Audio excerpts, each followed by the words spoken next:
Cette semaine, j'aimerais vous raconter encore une fois une belle histoire. On est en 1929 en Israël, qui est sous mandat britannique. De nombreuses familles juives habitent alors à Hebron, près du caveau des patriarches, où sont enterrés les patriarches, les matriarches du peuple juif, Avraham, Yitzhak, Yaakov, Sarah, Rivka, Léa. Et un jeudi soir du mois d'août, il y a un mariage qui s'organise dans une famille de Jérusalem.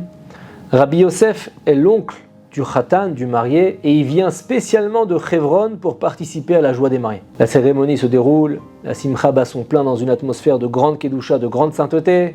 La fête se finit vers minuit, et comme l'heure est tardive, c'est pas possible pour Rabbi Yosef de rentrer immédiatement à Hebron. Donc il passe la nuit à Jérusalem chez la famille de sa sœur avant de rentrer à Hebron le lendemain. Et à cette époque, on est près donc de 20 ans avant la création de l'État d'Israël, 10 ans avant le début de la Deuxième Guerre mondiale, et pour faire le trajet Jérusalem-Hebron, il faut utiliser les services de bus arabes, ce qui n'est pas un problème à cette époque où les Juifs peuvent encore aller venir librement dans les lieux où vivent les Arabes. Et il reste deux options à Rabbi Yosef pour rentrer à Hebron le lendemain, puisqu'il n'y a que deux bus qui partent vendredi de Jérusalem à Hebron. Un avant midi et un autre l'après-midi. La gare se trouve porte de Damas, au niveau de la vieille ville de Jérusalem, juste à côté du marché arabe. Rabbi Yosef arrive à la gare une bonne demi-heure avant l'heure de départ du bus le matin pour partir avant midi.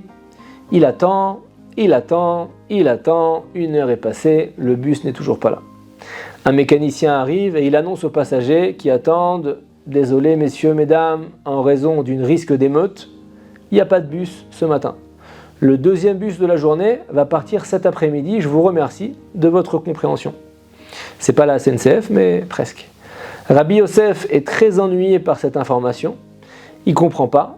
Des émeutes, mais qu'est-ce qu'il y a pu avoir comme émeute ? Il y a eu quoi ? Quelques échauffourées entre juifs et arabes ces derniers mois sur la question de l'accès au Kotel, au mur des lamentations. Mais Rabbi Yosef ne pensait pas que ça irait beaucoup plus loin. En général, Rabbi Yosef évite de voyager le vendredi pour ne pas être pris de court pour Shabbat.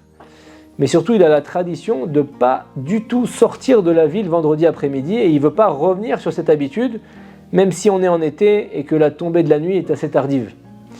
Il réfléchit, quelques instants, il continue à réfléchir, et il voit dans cette panne de bus une épreuve du ciel pour tester sa fidélité à son habitude. Rabbi Yosef décide donc de conserver sa coutume, et faute d'alternative, il revient chez sa sœur à Jérusalem. Sa famille est ravie de le voir rester pour Shabbat. Elle l'accueille avec plaisir, mais elle voit que Rabbi Yosef s'inquiète pour les membres de sa famille qui l'attendent sûrement et qui vont s'inquiéter de son absence. À Hebron, c'est sûr. Puisqu'à cette époque, on le sait très bien, il n'y a pas de téléphone dans les maisons. Rabbi Yosef décide donc de retourner vers la porte de Naplouse pour trouver un voyageur juif à la gare. Là, il envoie un qu'il connaît bien et il lui demande de prévenir sa famille de ne pas s'inquiéter, que tout va bien, qu'il doit rester Shabbat à Jérusalem pour des circonstances qui sont indépendantes de lui-même. Et avant de partir, il entend depuis le mont du Temple des coups de feu pendant le discours de l'imam. Un discours qui semblait assez agressif. Rabbi Yosef sent que les choses se gâtent, il se dépêche de rentrer chez sa sœur. L'imam est en train de répandre des fausses rumeurs sur un prochain raid de juifs sur la mosquée Al-Aqsa et de meurtres infondés de musulmans à Jérusalem. Après la prière musulmane du vendredi, comme c'est de coutume chez eux, des villageois arabes s'organisent en groupe, ils s'arment de bâtons, d'outils tranchants et ils commencent à déferler sur les quartiers juifs. Les habitants remarquent que des émeutiers sont à l'approche du quartier de Mea Shearim et la peur est effroyable. Alors que les familles juives se préparaient tranquillement pour Shabbat, les commerçants commencent à fermer leurs boutiques, tout le monde se barricade, tout le monde déplace les tables et les meubles les plus lourds jusqu'aux portes d'entrée pour barrer l'accès aux émeutiers. Et vu la rage des Arabes à ce moment-là, les Juifs se préparent à ce que leurs pauvres moyens de défense soient inutilisables et ils s'arment avec les moyens du bord. Les bouchers et les poissonniers s'équipent de couteaux tranchants, certains préparent de l'huile bouillante pour les verser sur les émeutiers, tout le monde prie du fond du cœur. Et dans la maison de Rabbi Yitzhak, l'un des plus anciens résidents du quartier de Mea Shearim, vous connaissez très bien ce quartier orthodoxe en plein milieu de Jérusalem, la tranquillité, l'insouciance règnent chez lui. Il a l'habitude de toujours terminer plus tôt les préparatifs de Shabbat pour étudier tranquillement la Torah, se préparer à recevoir la sainteté du Shabbat. Et au moment où il termine Shnai Mikra Vechat Targum, la lecture de la paracha de la semaine, 2 fois en hébreu et 1 fois en araméen. Voilà qu'il parcourt le commentaire de Rashi sur la paracha. Et à ce moment-là, il entend une foule agitée qui hurle en arabe. Il regarde par la fenêtre et il comprend que quelque chose de grave est en train de se passer. Il se dit qu'il doit essayer de faire quelque chose. Il se souvient qu'il a chez lui un Mauser, un pistolet automatique allemand, sophistiqué. Il l'a depuis qu'il a quitté l'armée polonaise. Il se déguise rapidement en villageois arabe et il sort discrètement de chez lui, malgré l'insistance de sa famille pour qu'il reste. Avec le Mauser en poche, il se précipite vers le quartier de Mousrara, aujourd'hui on l'appelle Moracha, à côté de l'hôtel de ville de Jérusalem. Il s'embusque dans un immeuble avec une vue dégagée sur la porte de Damas. Et Rabbi Yitzhak commence à prier de tout son cœur. Il raconte qu'il a prié Dieu, Anna Hashem Oshir Anna, Anna Hashem Oshir Anna, que Dieu lui vienne en aide. Et depuis la fenêtre étroite d'une cage d'escalier du 3e étage de l'immeuble, il prend son arme automatique et il tire sur les émeutiers les plus armés. Après quelques tirs qui coûtent la vie à certains émeutiers arabes, une panique générale s'empare d'eux. Ils voient eux-mêmes que leurs meilleurs terroristes, entre guillemets, ont été abattus. Et quelques minutes plus tard, c'est la police anglaise qui a été alertée par les tirs de Rabbi Yitzhak qui arrive sur les lieux et qui finit de disperser les émeutiers.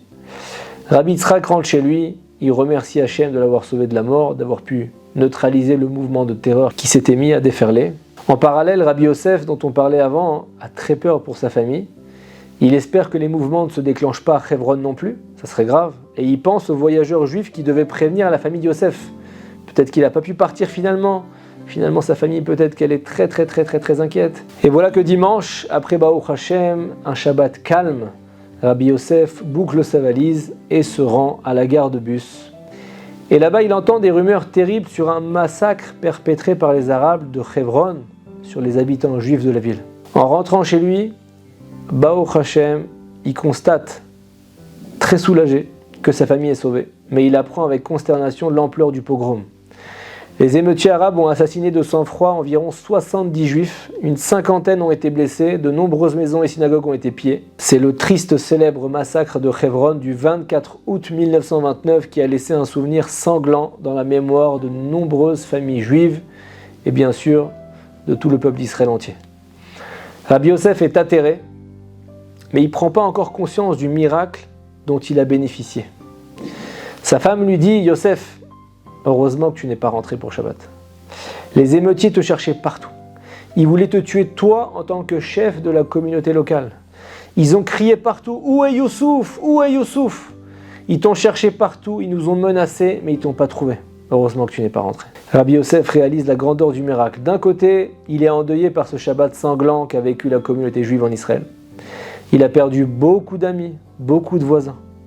D'un autre côté, impossible de passer à côté du miracle évident qu'il a vécu.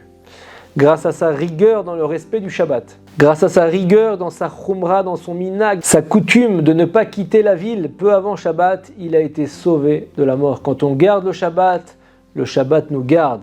Quand on le garde complètement, on est sûr que le Shabbat nous gardera complètement. C'est pas une assurance vie infaillible, bien sûr. Comme le disent tous nos rabbanim en situation de détresse, la fidélité au Shabbat est un gage de notre éternité. Shabbat Shalom.